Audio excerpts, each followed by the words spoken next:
ko ba faire ba ba tumo balingaka na zolo ko ya propre fort nanga na beta to lelo to ko tsa lokuta na kata musique lelo so ba pesi to fa film eza problème te parce que bolali ka bolamu ki be pou bomonika moi mobile mo bena mabende mi balonza ou tout oh azu trophée ba trophée ba esilite lobi na ba bakise des trucs ce moment comment y bisanga bo pesi trophée sur base de quoi garde cœur meilleur clip est-ce que na ba clip ne tout fallait à ça la garde cœur on est cause meilleur clip clip ba balat ba bilamba ya butu yo la lela wana meilleur clip oyebi faire azan ba disque combien zo so lobela ngote parce que ça va disque de collaboration et ba disque de collaboration ndenge moko fali ba disque o baza ko reconnaître na snap eza ba disque o azwa na ba kinam ba benga ene kiname so kiname ba kombo na ba voix eza ba disque ya collaboration toko se zo disque te na snap ezo te ozomona même le premier disque a représenté biso soki na 2007 ezala te na snap a reconnaître ngote Moutoukou landa faire eza fali parce que ce qui faire exista quand la musique fali n'allait pas aussi exister. Je te dis, faire appeler ça ba jeune goût. Yon comme yemba. Alors ça va comment on dit pas mikolo, boko pour yemba na ba. Et azwa goût on yemba fali na ndenga na matière de choses. Azala na émission. Tu vas mise na camarade na comme le mécanicien.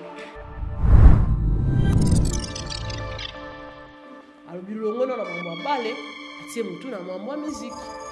Petit à petit, courage parce que c'est un monsieur courageux. Moi je le félicite beaucoup parce que c'est un monsieur courageux à tout partout et puis à lui créer relation. Relation fali ya on ça qui est comme monsieur Wazali.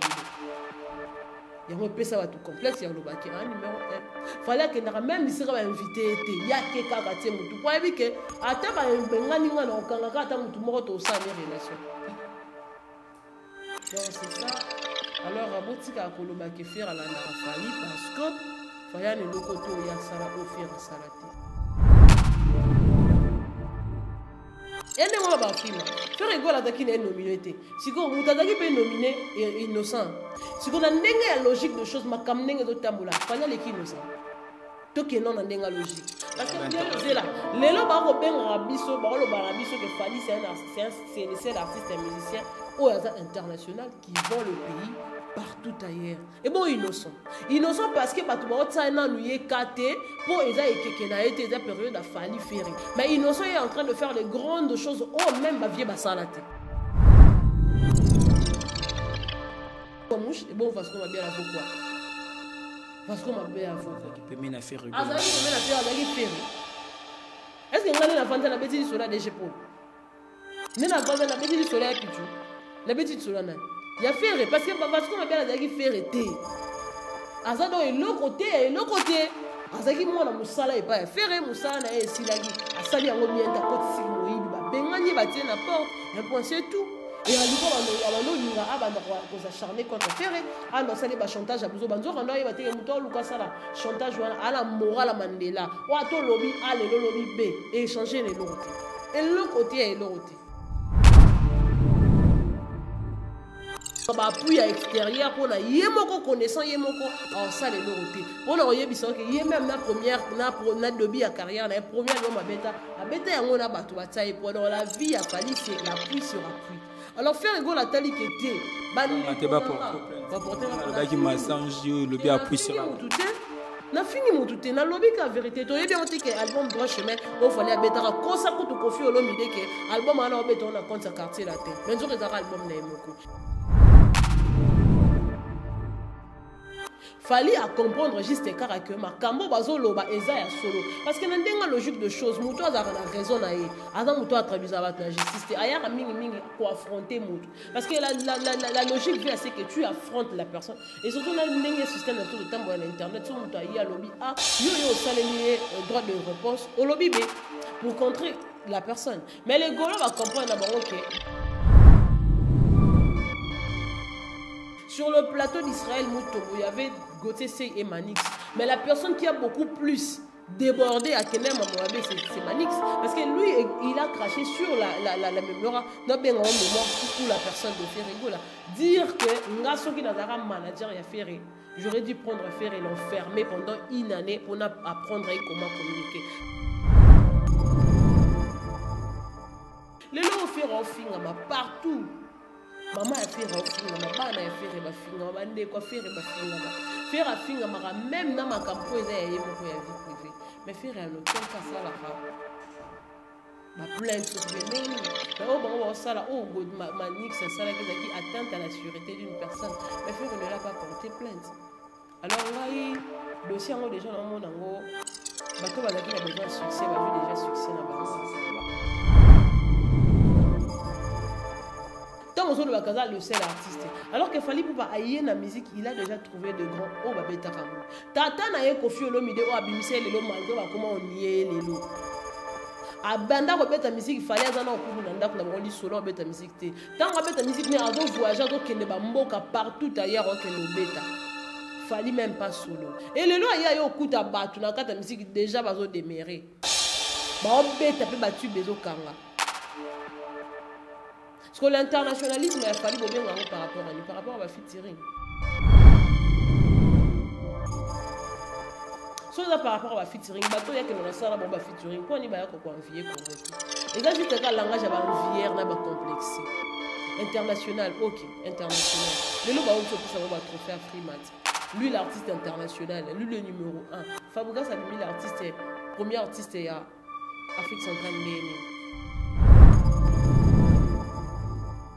Babilo que le lot a trophée, banini, il faut que d'abord il y a un club d'amis. Oh oui. Dès que le roi a Frima, moi je doute de sa fiabilité.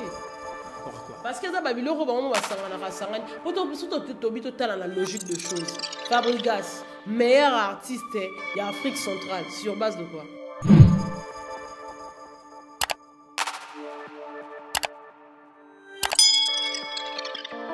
Heureux de savoir que vous êtes nombreux à suivre cette émission Buzz avec DM dans votre chaîne Koba Plus Télévision, que je vous recommande de vous abonner vraiment massivement si vous voulez être très bien informé. C'est bel et bien votre humble serviteur Dan Mosimo, toujours à la présentation de cette très belle émission. Aujourd'hui, je reçois Naomi. Avec elle, nous allons parler de l'actualité musicale de la République démocratique du Congo, plus précisément de Ferrego la Jésus de Nuance, Nika Boronina, avec cet album Dynastie qui vient bientôt. Mais avant de commencer l'émission, je tiens à remercier d'abord la grande équipe technique de Koba Plus Télévision. Là, je vois directement Gloirdi qui est derrière la caméra. Je dis merci beaucoup à lui par rapport à son savoir-faire et par rapport à sa disponibilité. Je dis aussi merci à mon coordonnateur, le coordonnateur le plus beau, le coordonnateur le plus frais. Je dis aussi merci à vous d'avoir choisi Koba Plus Télévision dans cette émission Buzz avec DM. Pour ne pas beaucoup parler, je dis déjà bonjour à mon invité qui est bel et bien. Elle ne plus à présenter Naomi qui parle de Ferrego la Jésus de Nuance et Nika. Bonjour Naomi. Bonjour confrère et bonjour Nabato Tubazo Ibakwa Kolandabiso na Koba Plus Télévision. J'ai dit bonjour aussi, merci à Gloirdi Koulenduka qui est derrière la caméra. En tout cas, le plaisir est pour moi de partager ces plateaux ensemble avec vous, surtout s'il faut qu'on parle de l'actualité musicale. Nous sommes appelés à promouvoir, à parler bien sûr de notre culture. En tout cas, c'est un plaisir pour moi. Bel et bien, comme vient de le dire Naomi, merci à vous d'avoir vraiment choisi cette chaîne. Déjà, commençons l'émission proprement dite. Naomi, on va parler d'abord de l'affaire Gauthier Saïf Ali Poupa. Okay. Vos impressions par rapport à cette affaire? Bon, merci, parce que c'est déjà une affaire qui date de longtemps, bien que c'est encore au niveau de la justice. Nous sommes en train tous de voir comment est-ce que le dossier est en train d'évoluer.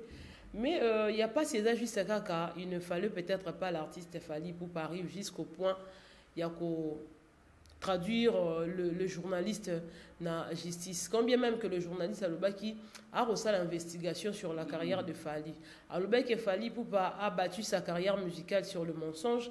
Alors il était bien évidemment en train de mener les enquêtes pour savoir si réellement, parce que lui il s'était beaucoup plus basé sur trophée, surtout à trophée où il y a Snap, où il y a un album Tokos 1, et puis trophée, il y a, et plutôt signature, il y a contrat, il y a Vivendi. Alors il était beaucoup plus basé sur ça. Et déjà en ce qui concerne Vivendi, Yemoko papa Isidore Kwanja a yaki appelé une explication pour nous dire que Fally Ipupa n'avait pas signé directement avec Vivendi qui était la maison où il a sollicité le niveau, il y a organisateur, il y a francophonie pour que AP Sabango bateau va co-prester. Alors il y a le colaza agence, il y a sous-traitance. A mekaki ko solo la pena bateau il y a travailleur na bango et va proposer qui Fally Ipupa. Là c'était déjà vrai que Fally Ipupa n'avait directement pas signé avec Vivendi. Maintenant ce qui fait défaut ici c'est pas trophée. Alors ngai na yebi na monde en internet net otambola ka le to comment travailler na pièce contre pièce. Quand quelqu'un te dit que oh ça les âmes en lokuta ceux qui osent détenir vrai peut-être preuve. Oyebi ke makambo mutazo loba aloba mamba lokuta la meilleure façon de faire c'est que yaka au salipé méchant parce que YouTube to lobara et dans la justice tes régliste tout doit se régler dans katia YouTube. Alors quand il y a un problème et que monde peut-être que non mutuana loba qui a vu aux acquis contraire et surtout que c'était aussi une émission il y a débat contradictoire moi quoi bandé qu'on soit par il y a fallu aux acquis Manix. Alors prenez seulement Manix pour fournir des preuves belées, pour fournir des éléments, allez calisous sur le plateau, assez sur le débat contradictoire na Gauthier, comme ça, à rebondir ma preuve, il y a ma camo, oh Gauthier en écoloba, pour contredire et Gauthier par là, à regarder des éléments où il y a un écoloba local, la zone menée enquête, tout le monde enquête en des okene. Mais au Kenya, à niveau de la justice, moi je pense que il y a une façon, il a fallu que sa faiblesse naïe, parce qu'il avait tellement peur de voir que Gauthier sait à humilier. Et ce qui fait encore très mal dans tout ça, c'est que les gens sont beaucoup plus complexés à français. Parce que Makambo Gauthier sait à l'obaki, ce n'est que Babiloko Tolobaka à chaque fois. On a dit ça, que le côté zaming na kata musique, il fallait ça et la autotune, il fallait abeta carrière sur le kuta et puis bah trophée de fois azaka ndenge mora bien en certifié, deux fois certitude non tout le monde a raté. Alors tout ça tolobango. Alors le kola tolobango na lingala, ça clochait vraiment pas. Alors fallait le voir que Gauthier c'est imoko boyer, azoloba na français et que toutes les communautés vont suivre, les communautés francophones bien évidemment Barolanda et ils vont comprendre exactement la vraie identité de l'artiste Fally. C'est là où maintenant ça a blessé.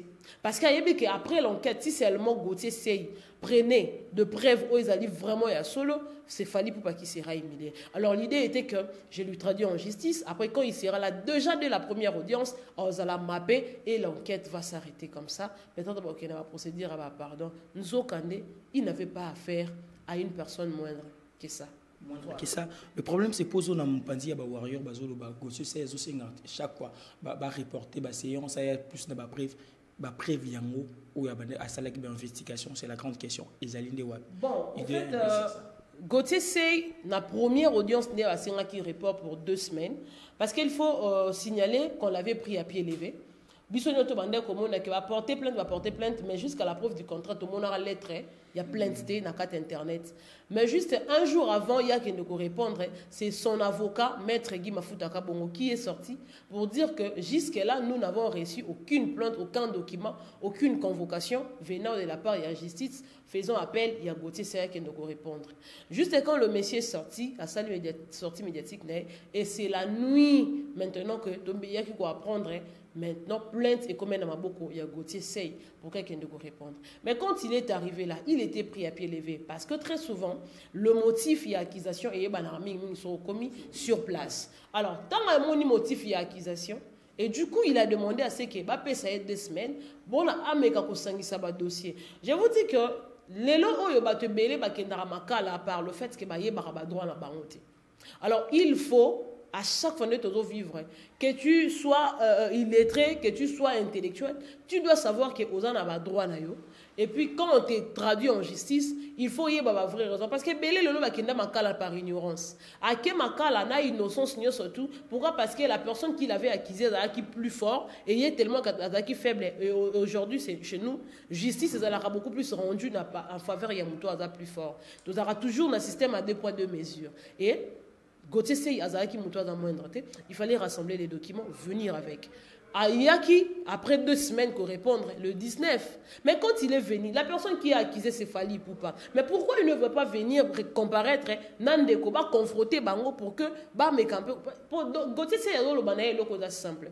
Pour cette fois-là, à Senga qui reportait, mais à Senga qui dossier, et l'on voit, na tripé et que ne TGI, c'est par là-bas, l'andeke, bon, ça peut-être pas compromis au sous si on doit faire intervenir par force l'artiste Fally, sinon on va assister à un dossier qui va peut-être prendre fin jusqu'au mois de décembre, peut-être au mois de janvier après les élections. Merci beaucoup. On ne va pas vraiment s'attarder à côté. Il y a dans l'émission, il y avait aussi Manix qui était là, Warrior qui s'attaque à Gauthier Sey. Il y avait Manix aussi qui s'est attaqué à Ferrigola. La réaction de Goulotte, au monde, est un peu timide. Non, la réaction de Gaulois n'est pas timide. Les Gaulois, ils comprendre que la musique est un bola à bouille. Nakata musique, tous les coups sont permis. Quand quelqu'un prend déjà sa vie, à la vie à public, et comme que l'on surtout au ya au sala, muto landilango. Alors muto peut-être a craché sur lui, à osanelo pourquoi parce que il doit se considérer comme étant star. Alors, Golo a compris qu'il y a artiste et zanini, qui star et zanini, qui végétarien et zanini. Voilà pourquoi la réaction à la réaction à Fally. Fally à comprendre juste car que ma kambo bazolo ba eza ya solo parce que na logique de choses muto azara na raison na ye adam muto atrabuisa ba na justice te aya mingi ko affronter muto parce que la logique veut c'est que tu affrontes la personne et surtout na ndenge système de temps na internet so muto ya lobby a yo saleli droit de réponse au lobby B pour contrer la personne. Mais les Gaulois vont comprendre que Gauthier, Manix, ce sont des personnes oyo bazo luka électorat na bango pour peut-être en ceux qui 2028 ceux qui année parce que baza ko battre campagne la notoriété parce que et dossier ka o epesi bango notoriété à makasi surtout Gauthier Manix au moins luka ko yo diembela parce que surtout bito zonga na ndenge pena dossier logique de choses sur le plateau d'Israël Mutombo il y avait Gauthier Sey et Manix mais la personne qui a beaucoup plus débordé à Kenem Mamoabe c'est Manix parce que lui il a craché sur la mémoire en mémoire sous où la personne de Ferrigo là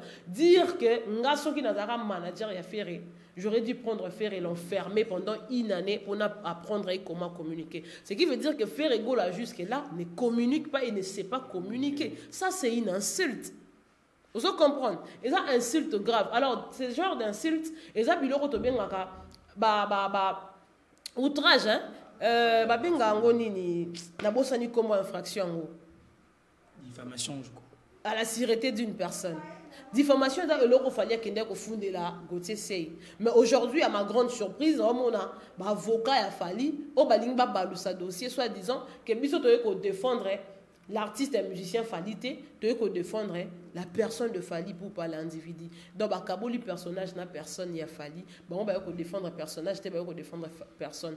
Alors que Ndeko Gauthier a s'attelé qui beaucoup plus sur la carrière musicale ya Fally parce que si on est sur sa vie privée même biso toninga to télé mélaille que non ba kendara na butu boyete lelo faire ofinga ma partout maman a fait ofinga ma bana a fait ba finga ba ndeko faire ba finga ma faire a finga ma même na makambo eza ya yemoko ya vie privée mais faire en aucun cas ça la ma plainte ce qui mais oh bon ça là oh Manix ça qui atteinte à la sûreté d'une personne mais faire ne l'a pas porté plainte alors ngai dossier en déjà dans mon ango bateau bazaki n'a besoin de succès bah déjà succès na bango voilà.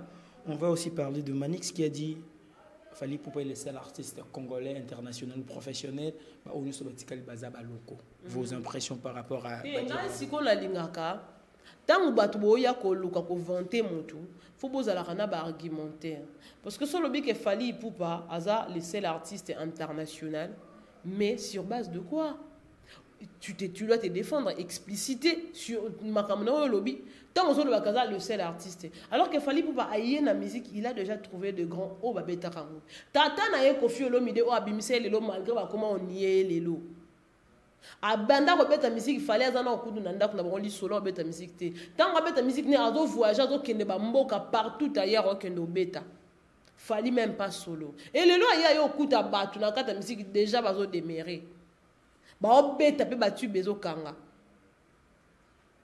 parce que l'internationalisme a Fally bobenga par rapport à ba featuring. So par rapport à featuring bateau ya que non ça na bomba featuring pour ni ba ya ko envier Congo te et ça juste ka langage ba envier na ba complexé international OK international le lo ba opso plus ça ba trophée à Freemat lui l'artiste international lui le numéro 1 Fabouga ça bimi l'artiste premier artiste ya Afrique centrale ndene on se montre que ça ba bêtise nga babiloko ya international machin namona ngo eza ba langage moko boye ya ba citoyen lambda. Ferrigola azana tube, moi je le dirais tube, un bizorbi. L'absence de Ferrigola na Afrima, ça fait beaucoup parler, couler beaucoup d'encre. Fabregas a été nominé, a gagné. Fali Poupa a eu 2 trophées, on dira tout le bas 3 trophées, on va parler aussi de ça. Mais l'absence de Ferrigola et l'obi mamiming, pourquoi Ferrigola n'était pas présent à la cérémonie Afrima et pourtant ça n'est pas cartonné en Afrique. Babiloko le a trophée, banini, il faut que d'abord dans un club d'amis. Oh oui. N'est-ce le roi Afrima? Moi je doute de sa fiabilité. Par rapport à quoi? Parce que ça babiloko ba mama sangana sangani. Pourtant surtout tobito tala la logique de choses. Fabregas, meilleur artiste y a Afrique centrale sur base de quoi? Est-ce que Nzembo et Kangi Koleka même y a héritier Watanabe pour ne pas tout ça ba ferry? Fabregas ana ba Nzembo, c'est vrai que abeta ya Madonna ye et Kangape Toyoka yango kota pe niveau international lelo ba to atika lo comme on lata liputa ya Myriam Makeba ba obengango Yamado. Mais en réalité, il y a Myriam Makeba. C'est grâce à Nzembo et à Fabregas. Mais ce que tu as dit, tu as Fabregas n'a cartonné même pas.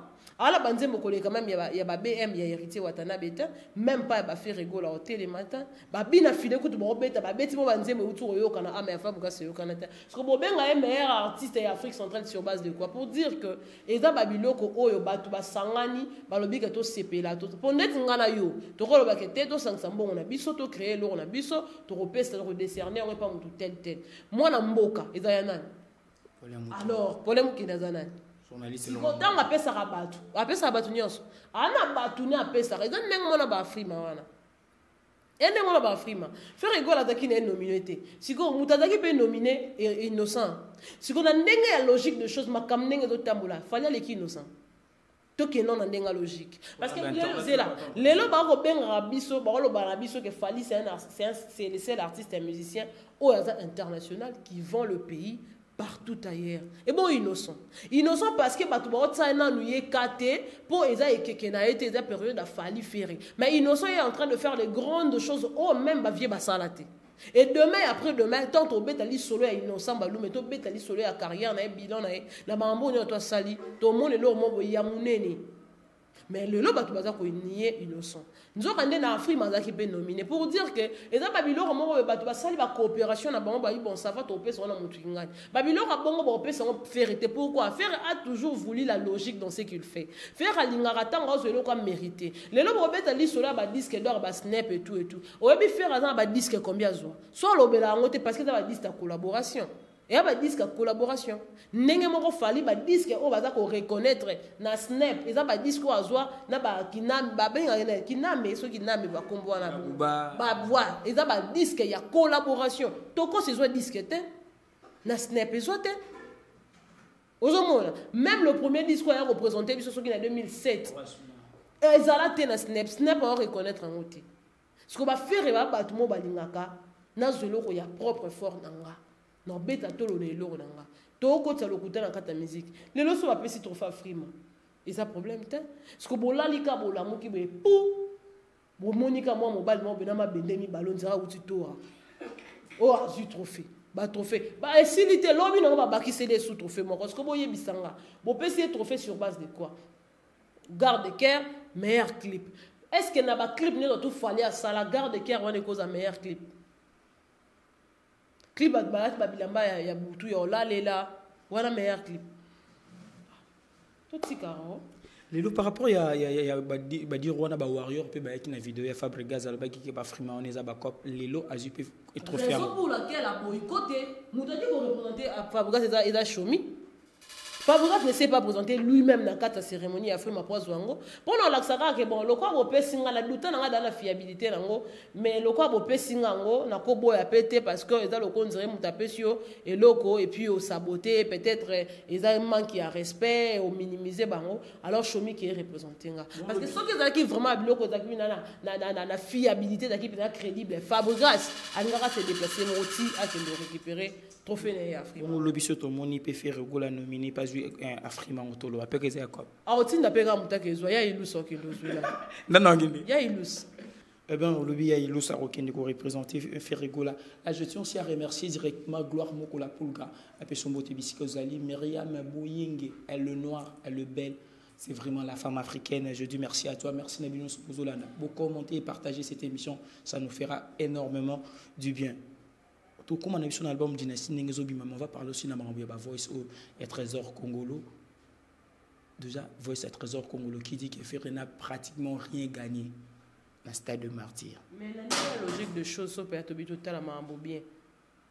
Yo quand il bon faire à dépenser qui, n'a bon faire à zui. Et coquine a dépensé qui. Elle aura fait un mariage. Ils allaient rara, bon bon le coup matin. Vous comprenez? Parce que faire égola à louer un stade de martyr n'a même montant de bâton sous. Faire égola à bêtis stade de martyr, bah dispositif sécuritaire où il fallait faire égola et fera doubler. Pourquoi? Connaissons faire égola, n'a pas population ou répondant qui, soit qui peut-être à disposition surtout tétoninga to assister tom sous dans alors le quoi bas to assister à déjà na matanga na concert à Fali et sengela qui ce qu'on a fait égola na tour na pas de base à la exigeant pour que ba ça ait accès. Alors il avait beaucoup de dépensé pour na stade de martyr. Je ne fais pas d'abord allusion à Voice. Pour le Voice, je vais arriver. Les gens doivent arrêter, il y a polémique, il y a n'importe quoi, il y a biso tout oyebi yango stade de martyr soko zo beta yango dépense ezalaka énorme et puis ba pesa ra caution ndeka to kota na ndako bo pesi garantie siko lingo bima na ndako na ndako yo pesa garantie ba komo so moni ndo sano baby sek buka kiti obuka ki soki pe au baby sek peinture obuka ki carreau sala ki et après tu vas te rendre compte que tout ce que tu avais donné comme l'argent et la caution au peut-être la moitié to comme pose un quart.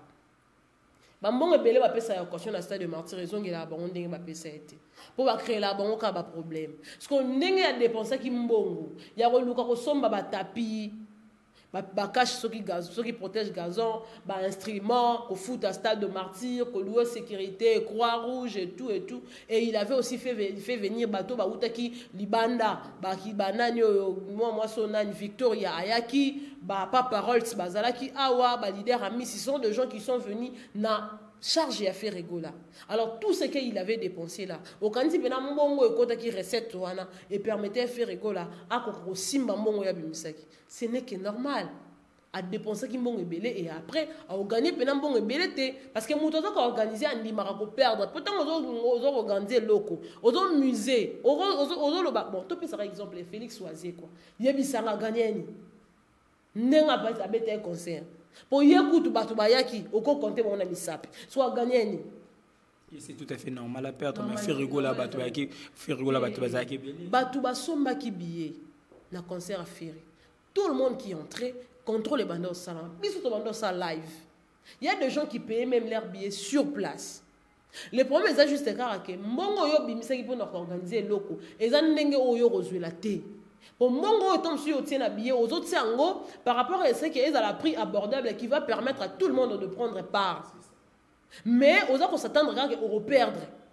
Aux autres comprendre. Alors, ceux qui peuvent faire rigoler à gagner pas grand chose dans le stade de martyr, ce n'est que normal. Soit vous dites la voix, c'est Trésor Congolo. C'est pas Trésor Congolo. C'est vrai que la voix, c'est un Trésor Congolo. Mais c'est un montage.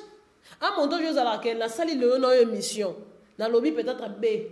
Bakati B, lobi na salina gloire dit, dans le bail C, bakati C, bas ou sangisa. Donc on place le bas qui peut-être que liwe zali. Allez là yo ko place moi peut-être mutu bomaka ki ngane zara ki na ba sangisi yango. Et puis ba pêche en sens. C'est un montage tout fait. Et puis bato ba salon ba mater. Pour yo pour comprendre que dans montage tala ba débit. Quand je parle de débit, je parle de débit en termes de vitesse. Tu verras que mutu bande kolo ba makambu. Alors ba eza jour moroté. PR moko tenda anda olobela donc ba début ba modulation et ça la matin modulation et ça la malobé ça la mabongo te vous comprenez donc dans montage mo ba sali pour le cas peut-être connu Trésor Congolo et ça va rien faire ça va impacter négativement et l'autre côté donc ezarara bablo mo ba oluka pour ba luka bazon solidaire na bonne actualité mais là perda ki na la question se pose ben internet on a eu Toyoka qui voit si faire rigola entre guillemets dire qu'il fallait pas disque il y a solo Trésor Congolo. Pourquoi toujours acharnement en affaire rigola? Pourquoi Pekara Bavois si a fait rigoler les autres tarabou si seulement si Bavois soit qu'est-ce qui prouve que la voix des acquis a fait? Qu'est-ce qui prouve? oyebi garçon mo dans le Fabregas Gola Star. Gola Star ko lobanga hein aloba Mobutu alobi Tshisekedi alobi batutu Gola Star. Vous comprenez? Donc elingi lobaki biso na mboko oyo to na bato baza tellement mayele o bako monter au kupondimité so écoute ba monter vidéo bazue longi no batia ona mutakala mutu mususu epesi sens et bon on va voir o mutu ana facilité ko imiter atika bisoko et a ferité on va un peu chuter on a mon qui va tout côté na dynastie Vasco Mabiala, je sais que oui, Vasco Mabiala, ça qui Basolo là qui n'a qu'un piano. Qu'est-ce qui se passe entre Vasco Mabiala et Ferrego là? Acharnement on a Vasco Mabiala du vrai pour Azaki Pemini et Ferrego ou Vasco Mabiala a autre chose de Nassima Ferrego là. Bon, en tout cas, on a cela Vasco Mabiala on a ngauta en KT parce que c'est quelqu'un à banda quand on dirait n'enge dingue a gagné ka vie na caleçon noir, il pas gagné vie na caleçon à blé ton basa ça clip. Era même figurant. Alors les lots ceux qui aillent na ba propos na contre Ferrego la biso tout le monde on passe temps parce que ennemi na yo pire yo les lots pas comme ennemi na yo pour que bato ba déstabiliser ou bien il faut ba zo mutu ayebi ou bien. Vous comprenez? Pour makambo mutu ana oloba bato ba pesa ngoka ka crédit pourquoi ba yeba ke makambo azo loba oyo et cause à la vraie parce que ça la pembene mais en réalité peut-être la vérité parce que ma bien la comment jouer na yeba biloro na ye ya aya pour nous déstabiliser faire mais nous on doit battre car pour mouche pour mouche et bon parce qu'on m'a bien la faut quoi parce qu'on m'a bien la faut quoi qui peut mener à faire azaki peut mener à faire azaki faire est-ce que ngale na vente na beti sur la DG Paul ne na vente na beti sur la pichu la beti sur la na ya faire parce que parce qu'on m'a bien azaki faire té azado et le côté azaki mwana musala epa ya faire musala na esilaki asali yango bien ta kotisiki moyibi ba benganye batie na porte un point c'est tout et aluka abando linga abanda ko s'acharner contre faire ando sali ba chantage abuzo banzo kando yeba teke muto luka sala chantage wana ala moral Mandela wa to lobby ale lo lobby B et échanger les locoté et le côté et l'autre la morale ya Mandela na retenir vraiment le wana l'album Dynastie babimisi déjà fiche nango babimisi bato nyonso bazali basali ba featuring na kati d'abord la première impression nous ani na bato nyonso basali ba feat wana est-ce que umuni est-ce que bako peser apport na bango zalani na kati Dynastie? Bon, au fait il faut déjà savoir parce que c'est une affaire que nous avons commencé à parler de ça depuis vraiment même depuis début à projet Ferrego là choix ya Ferrego là et choix raté les artistes au Ferrego là a bengi ba betana bango Dynastie ezaka parce que succès et par rapport il y a période et après succès stabilité il y a deux fois peut-être bango na ndenge pene ya hindu sa musique baza tant mususu pena kata baza pena stabilité mais Ferrego la tant bengi bango parce qu'il y a une capacité à moko na moko ces personnes au Ferrego la betina bango Dynastie de l'eau ce sont de mêmes personnes ba sepeli sabiso na ba mikolo eleka ce sont les mêmes personnes au yoka to sepeli la musique na bango alors toko kotika jamais talent ekufa voilà la raison pour laquelle Ferrego la tala qui était batoyo baza ba grands musiciens ce sont des personnes qui ont bien vendu la culture de notre pays et ils ont encore quelque chose à donner et le public a encore besoin de yoka bango voilà la raison pour laquelle il avait vraiment saisi l'occasion pour travailler ensemble de façon à ce que ça et le bout est malam donc là on a la confiance na batou na ba mélange parce que mélange adam moto à salaka interprétation du testament à ça l'interprétation du testament a yemba ba nzembo ebele ba soleil wanga bazana kati ba modogo ba barambo ba modogo barambo azana kati donc baza tellement ebele ce sont deux personnes ba sepeli sakabiso hier et lelo tozana senga koyoka bango le choix a été bien fait et bien calibré. Internet ebele batuni babi Ferrego là une très belle voix artiste amouni na mbora na biso à la maison de production monene. Pourquoi préférer que ça là ba featuring kakana ba mission na biso mais pourtant tout le monde ba jeune frère na bon ba innocent ba Geuz Mawete aller plus loin ba Damso ko ba Niska ko ba na l'équipe la musique Tebiso to beta musique la RDC est reconnue comme étant le premier pays africain oyo baba kolo rumba musique ya mboka na biso était comme ça oyo ka ndombolo ba te belé ba adopter style à ndombolo parce que RDC a mis ça. Vous comprenez? Alors, tous ceux qui vont dire que nous bêta featuring na batali banda, oui certes, ils ont ma bêté. Ils ont pour ça échanger la culture pour que yo mite kakuna, y pas mite kakoto. Mais ils ont ngoka kate que non le on dirait coutume to ils leur morbo, ils ont prioritaire. Non.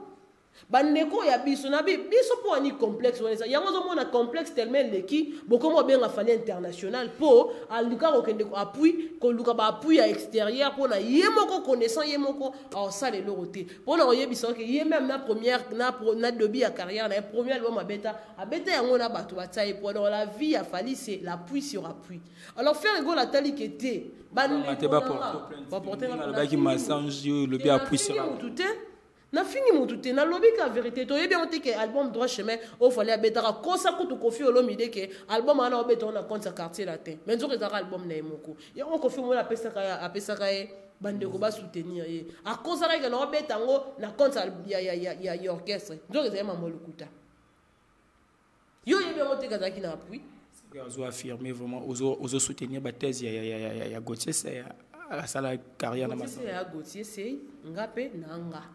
Je suis en train de parler des histoires au moins dans Oyeba. Vous comprenez? Alors, ceux qui battent balobi qui fait rigola pour nani kaba musicien mboka na bino, olebo kende ko mona peut-être hier. Abeta da featuring na ba Davido, o tom su batebele ba yoki yangote. Abeta featuring na Swingila. Abeta ba featuring na ba Victoria. Ya tout chez Oyebi yango. Abutu ko beta featuring na Tok Tok na José abeta ba featuring ebele na bato. Alors mboka na biso toza richement béni. Toza béni na matière tout. Même na matière ya culture toza na bato o ba yebi ko sale la culture bien. Toi na ba musicien ya munene. Pona nini kwa bite ya liloba nzambe banda na Jérusalem. Otiki Jérusalem ezanda kuno otiki en salité pour que no bonsenda bato di banda wala za complexe. Bandana nous valoriser au yabino moko aboko que nous repère sa valeur kuna. Pourtant faire rigoler la sangane na bandeko na c'est l'Afrique, c'est le Congo qui gagne. Le Congo est qui gagne, le Congo est vendu valablement na misu ya batu. Pourtant boyo ka ba featuring ba faire ezo bangi tala ba kosoto ba musicien wana o bango balengaka babanga biso makasi. Pe ba yebi valeur moko na moko. Moi si au Barbara Bravi. Tanga longwa stade de martyr ko lukane. Ako luka fi rigola ayoka ke kaka à travers nzembo na ye ya nzembo communique titre kimingai ou français toyemba roni regarde-moi à travers regarde-moi ayoka kamona on dirait chanson classique aoye baté mutabeti classique o nani. Si on mené la recherche, on se rendre compte que c'était Firigola, un artiste, un musicien congolais. Alors, vision na yezalaka un jour à Koutana Ferry. Et l'occasion, et se permettait qu'il aille francophonie directement à Zupe, occasion à Koutana Ferry. Elle a vanté Firigola par rapport à la capacité, la potentiel au faire à Zanango. Alors, pour nous, biso ba congolais, faut tous en fiers. Qu'ils en a battu mon bouton, balandara biso, ba sepelaka. Merci beaucoup Naomi. Petit à petit, nous arrivons pratiquement à la fin de cette mission. Cette ressemblance. Il y a Adacho le Baraki, c'est censé ressembler. Tout quand il y a moi ressemblance ouana. Ressemblance ouana. Il y a fiche, il y a dynastie, il y a Tokos 1. Au monde on a un. Ressemblance c'est ça taille m'inquiète. Papa couleur à Sima fallait me tasser la couleur. Non bien. Fallait ça la couleur terre. Avant il y a ça la fiche ouana, il y a aussi des affiches et Salamara. Avant il y a ça là. Et puis on va peut-être utiliser la même couleur. Ressemble à ces athées. Merci beaucoup vraiment Naomi d'avoir vraiment être notre invité. Moutoukou talanda faire eza fali parce que ce qui faire exister à la musique fali n'allait pas aussi exister. Je t'ai dit faire appeler ça ba jeune goût. Il y a encore yemba. Alors que ça va comment ni ba mikolo boko ipo yemba na bango. Et à Zoua Gouana, il m'a fallu en matière de choses. À la mécanicien, Moutadara mécanicien, et un camarade n'est comme le mécanicien. Non, il y a une vérité. Sans aucun abandal, il y a tout ni solo, il y a biso. Moutadara mécanicien, un camarade naïe. À musicien, bon, par manque de vision, camarade naïe, à qui n'a pas mécanique. Alors que Fali, à tel que t'es, moi, il faut not saper Moutou. Alors, il y a un balai. Atie mutu na mambo musique. Petit à petit, courage wanezoya parce que c'est un monsieur courageux. Moi je le félicite beaucoup parce que c'est un monsieur courageux à tsara mutu partout et puis à lui qu'on créer relation. Et relation a fallu on de ça qui est comme monsieur Wazadilo. Il y a un peu ça tout complexe, il y a le bac un numéro 1. Fallait que même si on invité était, il y a que kakatie mutu. Pour éviter que ata ba benganinga na okanga ata mutu moko to sa ni relation. Donc c'est ça. Alors abotika koloba ke faire à l'andara fali parce que fallait ne le côté où il y a ça là offrir à salati. Merci beaucoup vraiment Naomi d'être présente et nous avons vraiment invitation à Bisso. Dernier mot na oba dédicace na yo pour tout chiter. Dernier mot, na Gaulois, beau consommer papa Hervé Nabino, dynastie volume 2 ans Anzela, mais dynastie premier volume, tout ça toujours dans le marché côté Kamaye, Sombama, et que vous allez consommer. Alors, beau consommer, vraiment dans Dengue Sengeli, et préparez aussi vos poches pour la dynastie volume 2 ans Anzela, déjà affiché, on a déjà indice à l'iboussou et pour nous, Sabino qui est déjà Anzela parce que maison Sony fait rigola, c'est convenir déjà sur quelle date ni album Kobima, sauf que fait rigola. Alingara marché na ba projection pour que ezalate que non aloba ki elo robo ndenge salamité pour bino bolandela na kisasa lelo na Congo batu balandelaka même na maloba muta promet aloba ki osala bata batela quantité il y a imprévu. Donc pour que le Congolais l'imprévu n'existe pas. Donc les imprévus d'Aramo ils ont utilisé la France pas français par moment. Donc Ferregola bientôt l'album Dynastie est déjà sur le marché. Retenez aussi que l'artiste Ferregola a un grand concert dans Mokolo il y a le 30 septembre donc là fin du mois Ferregola a livré concert dans la Showbiz. Alors le billet c'est à $100. Venez nombreux parce que c'est un concert de compassion. Ferregola avait compatir avec la population de l'Est au Bazali qui vivre dans le cadre de massacre du jour le jour. Ferregola avait vraiment compatir avec cela. Alors, tant que vous participez à un concert, $100 nous sommes à l'habillé. Dans le cadre de Ferregola, au cas à 40%, ou ok de venir en aide na bande ko na Ferregola bengi bino lobi boya to lobi mingi to tali mingi et comme si ko ta photo ganga makasi.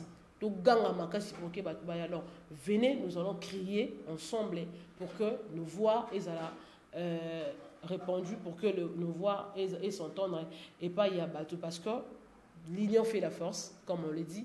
Alors venez vraiment faire rigoler un programme tellement ébélé la tournée américaine ils appellent déjà l'Anzela quand on est dans le lobby faire rigoler c'est pas quelqu'un qui sera calendrier non et bien que la date telle je vais annoncer ça la date telle je vais annoncer ça Bongonde et Kindaka. Donc voilà quoi. Bah concert est tellement ébélé. Le 25 novembre, fait rigola aux Sophie tel hôtel pour Abidjan. Car on a date novembre, wana Bagoloa ya Brazzaville Point Noir, bah on a mubangé na soirée dynastie. Ngai n'a invité et d'autres personnes aussi n'a invité. Donc il y en a pour participer. En tout cas, moi programme na Koloba pour le. Mais il faut savoir aussi que fait rigola ces jours au Kenya.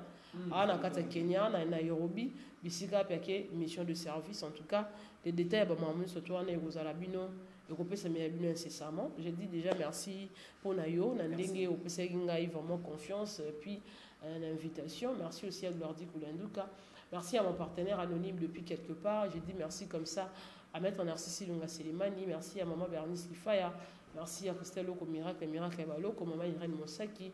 Bonjour, bongo, na papa Alain Bilamba, wana ne baza bato bazalaka na biso elongo bapesaka biso ba conseil batinda biso to kende liboso ba olakisa obeta a ko beta te en tout cas na pesi bango longo nya coup de chapeau mama di wembo beton moi c'est à matata bambote na yango wana en tout cas merci à toi. Merci vraiment Naomi kokene non toujours kabwana moi muke toi na rubrique moi le choix to ko rabat choix non rouge ou blanc nyoso mibali Fabregas et Héritier Watanabe. Bon, mibali baba artiste mboka na. On a encore, faut ça choix. Bon mibali. Choix encore. Nga pona bon mibali. Innocent Gezma oui. Innocent. Ndombolo ou Rumba. Rumba. Fali Dadjo. Moko tekati na bon mibali. Ou Eranson Kofi Olomide. Quadra Koramani. Loso Tofu.